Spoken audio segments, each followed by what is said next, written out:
Hollow and hello. Thank you for joining me today. How you guys doing? Look what I found.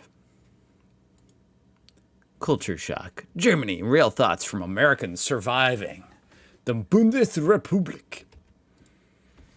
Sarah in Berlin. The German stare. Still not used to the, quote, German stare. I'm just minding my own business on the U-Bahn, and an Oma is intensely glaring into my soul for 15 minutes. I check my face for food. Nothing. They just stare. I don't know why the German stare, the concept of the German stare is the funniest thing to me. I'm kind of excited to try it out myself. Like when I inevitably go to Germany, I just want to sit there and I just want to stare at people. See if they say anything. Matt. I ordered water, quote, water, at a restaurant in Munich. Okay, first of all, how dare you be putting water in quotes, Matt? Are you aware that American tap water, and this is a stat I will never be able to forget, despite trying to. I have nightmares about it. American tap water has more chlorine than German swimming pools. Fact. This is one of those things where I'm like, you read a lot of crazy shit online, while I'm doing these videos. I'm a very skeptical type guy. Well, I looked it up. It's true.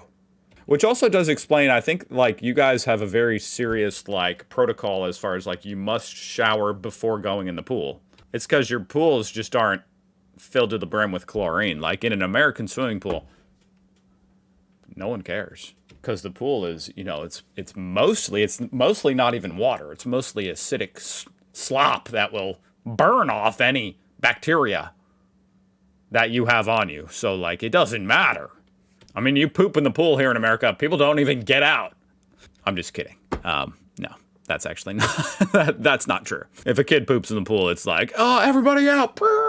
And then they do clean it and stuff. I'm just joking. I want to make that clear. Anyway, I would be curious to see what happens if a kid poops in the pool in Germany. Oh, God. My guess is you make him walk home blindfolded down the Autobahn by himself. That's the punishment. Anyway, what am I even talking about? I ordered water at a restaurant in Munich. The waiter looked at me like I asked for liquid gold. Guys, it's water. It literally rains down from the clouds from the sky for free. Come on. It's not that crazy of a request. Brought me a tiny glass bottle of aggressively sparkling water. Ooh, aggressively sparkling water. Is he implying your guys' sparkling water is even more sparkly and carbonated than the sparkling water here in the States? And charged me $4.50. You guys don't do tap water? I mean, I will say that is kind of odd that you guys have such highly purified tap water, but that you don't drink it as much as we do here in the States.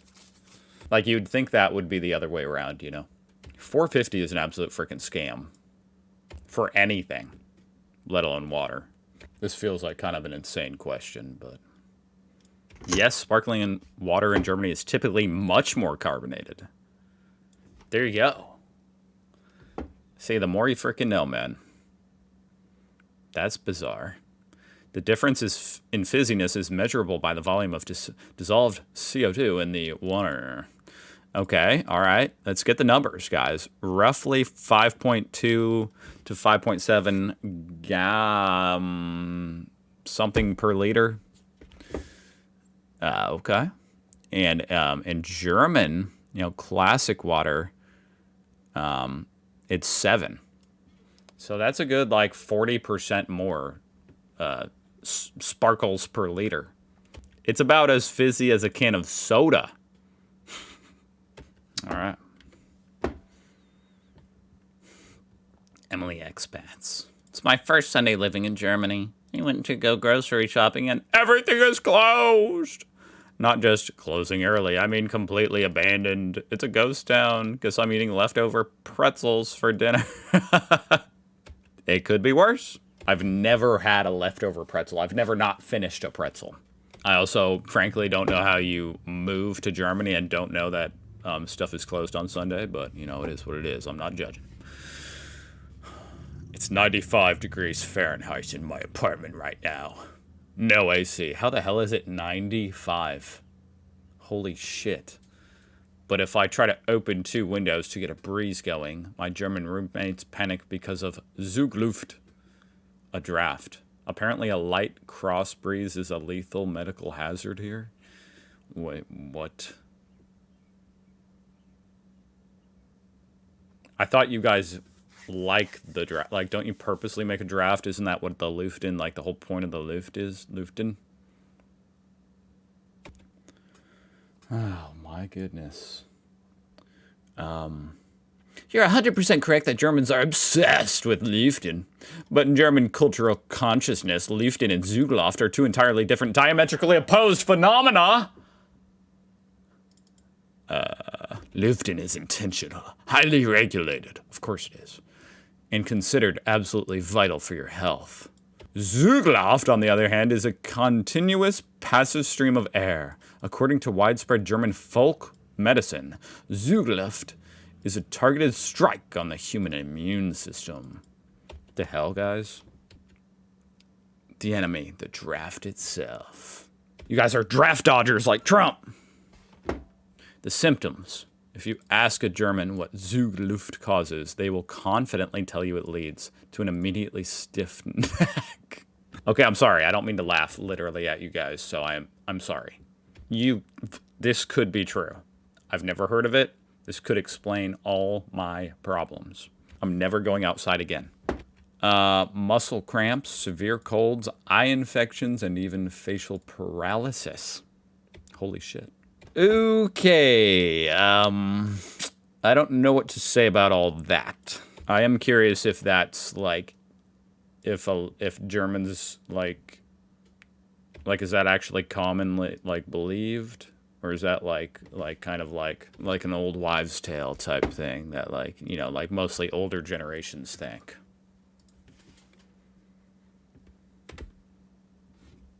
Hey, no judgment, guys. It could be true. Culture shock. Trying to use the bathroom at a train station and realizing I need exactly 70 cents in coins to get through a literal turnstile. What? You can't get change back? No, that's just inconvenient. I'm not gonna lie. Like, I've always thought that paying to use the bathroom, like, you guys, I mean, a lot, the Europeans will defend it. And, you know, I respect it. I understand, you know. I understand the arguments. Ironically, it's all the same arguments that people in America use to defend our paid healthcare system. You know, you don't want the lines to get too long, you know, and you want it to be, you know, highly funded so it's clean. But having to actually have like the exact sense just to go pee, like, oh man, that's rough. Especially, I mean, I know, like, for instance, people who get their gallbladder removed, you know, sometimes they don't have much time. Like, when they gotta go, they gotta go. So, America, much friendlier to people without gallbladders. Just saying. You know, I take a lot of shit as an American, but I must say, as far as not having a... I do have a gallbladder, so I don't even know my point, but if you don't have a gallbladder, you might want to think about moving to America. Now, as far as getting the gallbladder removed for that surgery, don't do that in America. Do that somewhere else. I had to buy a €2 pack of gum just to break a bill so I could pee. Nobody warned me. Oh yeah, the shelf toilet. I forgot about this. I learned about this ages ago. You guys kind of have a little shelf where the poop goes. I don't know why. Why is there a viewing platform for my poop? You literally have to inspect it before you flush. I am traumatized. You know what? I just realized, like, as far as, like, all the things that I admittedly, you know, obviously most of you guys have seen my videos before. You know, I am willing to critique America all day long. But when it comes to toilets and, like, bathrooms, I'm pretty proud of America. Pretty proud of it, you know, like, I don't really understand why you would want a shelf for like your junk to fall on, you know. In America, it just is like a cone and it all goes down and the water is there and it's all free to use, you know. So I mean, what can I say? I gotta take my wins where I get them. that was a lot of fun. Thank you for watching. I'll see you guys tomorrow. Bye.